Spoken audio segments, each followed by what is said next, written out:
नमस्कार दोस्तों, दरभंगा रॉक्स में आपका स्वागत है। दरभंगा टू दिल्ली जो अमृत भारत ट्रेन चलने वाली है 30 दिसंबर से, उसका रूट कंफर्म हो गया है। जी हाँ दोस्तों, बहुत लोगों को ये था कि ये रूट कौन सा होगा, सीतामढ़ी रक्सौल वाया होगा या फिर मुजफ्फरपुर होकर के होगा। तो क्लियर हो गया है, रेलवे की तरफ से एक ऑफिशियल लेटर जारी हुआ है डीआरएम की तरफ से, जिससे ये साफ हो गया है कि ये ट्रेन अब जो है वो सीतामढ़ी रक्सौल नरकटियागंज होकर के ही जाएगी।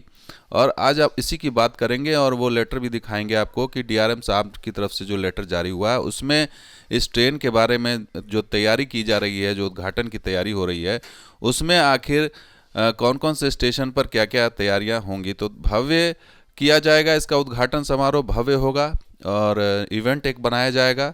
चूँकि ये देश की पहली अमृत भारत ट्रेन है, इसलिए ये उद्घाटन बनता भी है। तो इसका ट्रायल हो गया, सफलतापूर्वक ट्रायल हो गया, सब कुछ हो गया। तो अब फाइनली जो उद्घाटन की तैयारी चल रही है, उद्घाटन कैसे होगा उसके लिए जो है बाकायदा जो सारे अधिकारी हैं उनको डिप्यूट कर दिया गया है।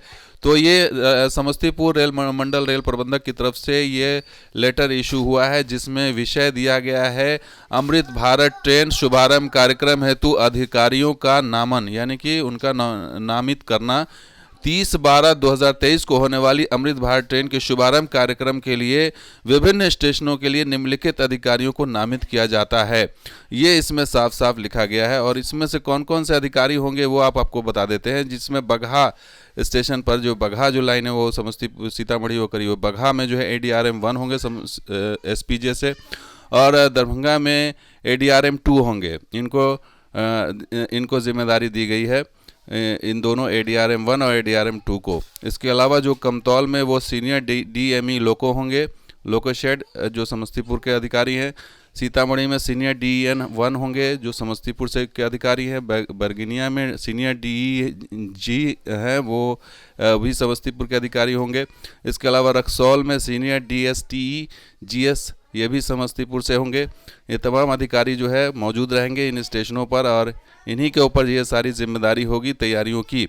यहाँ पर तमाम लोग मौजूद होंगे और यहीं पर कार्यक्रम रखा जाएगा। नरकटियागंज में भी रखा जाएगा और जनकपुर रोड में भी रखा जाएगा। तो सबसे अच्छी बात है कि चूँकि ये आम लोगों की, कॉमन लोगों की जो है वो सवारी गाड़ी है, इसलिए छोटे छोटे स्टेशनों को भी इसमें सम्मिलित किया गया है। तो इंजीनियरिंग विभाग के हिस्से क्या जिम्मेदारी दी गई है, स्टेज, टेंट, कुर्सी, ये सब इंजीनियरिंग विभाग की जिम्मेदारी होगी। इसके अलावा जो विद्युत यानी बिजली का जो काम होगा, लाइटिंग है या फिर उससे जुड़ी हुई जो भी चीज़ें तैयारियां वो इलेक्ट्रिक विभाग के ज़िम्मे होगी। इसके अलावा जो वाणिज्य विभाग है उसके ज़िम्मे खान पान संबंधी काम होगा। इसके अलावा जो संकेत और दूरसंचार विभाग है वो PA सिस्टम बोर्डरम के ज़िम्मे होगी। इसके अलावा जो कार्मिक विभाग है उसके ज़िम्मे सांस्कृतिक कार्यक्रम और विशिष्ट गणमान्य व्यक्तियों को आमंत्रित करने की जिम्मेदारी होगी।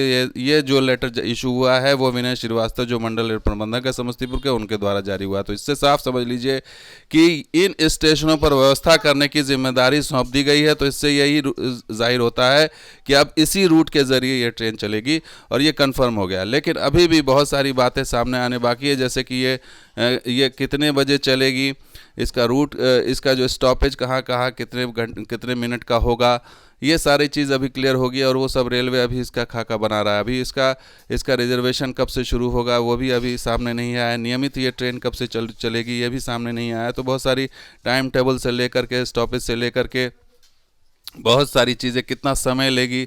जैसे कहा जा रहा है 130 किलोमीटर प्रति घंटे की रफ्तार से चलेगी, तो जाहिर सी बात है हम उम्मीद करते हैं कि 15-16 घंटे में ये पहुंचा देगी, अगर इसका जो है स्पीड इसी रफ्तार से रहे। लेकिन देखना होगा कि वो क्या स्पीड रहती है, क्योंकि कहने को तो सुपर फास्ट ट्रेन बना देते हैं आप, लेकिन जो पहुंचाने का टाइम टेबल है वो वही रहता है। लेकिन इसमें हम उम्मीद करेंगे कि जैसे हम 20-22 घंटे लेते हैं नॉर्मल ट्रेन जो चल रही है, इसमें ये उम्मीद की जा सकती है कि इसके अंदर जो है वो 3-4 घंटे कम ज़रूर लेगी। और ये शॉर्ट रूट भी है, जिसकी मांग कई वर्षों से की जा रही थी कि शॉर्ट रूट पर ट्रेन चलाई जाए, तो वो भी मांग पूरी हो रही है। लेकिन अब इसमें एक और इम्पोर्टेंट मांग होगी कि इसमें AC बोगी भी सम्मिलित किया जाए, ताकि और भी फैमिलीज़ इसमें एकोमोडेट हो सके। क्योंकि स्लीपर अगर है इसके अंदर और इसमें और जनरल बोगियां हैं, तो इसमें बहुत मारा मारी मचेगी, बहुत रश होगा, बहुत भीड़ भाड़ होगी। अब देखना होगा कि किस तरह से उसको मैनेज करते हैं। क्या इसके अंदर कोई ये रेस्ट्रिक्शन होगा कि अनऑथराइज पैसेंजर्स या फिर जो जनरल टिकट लेके चढ़ जाते हैं स्लीपर में, क्या उनको उनकी रोकथाम के लिए कुछ मैकेनिज़्म होगा, क्योंकि ये बहुत अभी समस्या चल रही है। तमाम सारी ट्रेनों में स्लीपर जो है वो अब जनरल बन गया है और वहाँ पर आम फैमिली के लिए ट्रैवल करना बहुत मुश्किल होता है, इसलिए लोग एसी में ट्रैवल करते हैं। और थर्ड एसी में भी आजकल जो है वो काफ़ी रश रहता है और उसमें भी अनऑथराइज पैसेंजर्स सवार हो जाते हैं।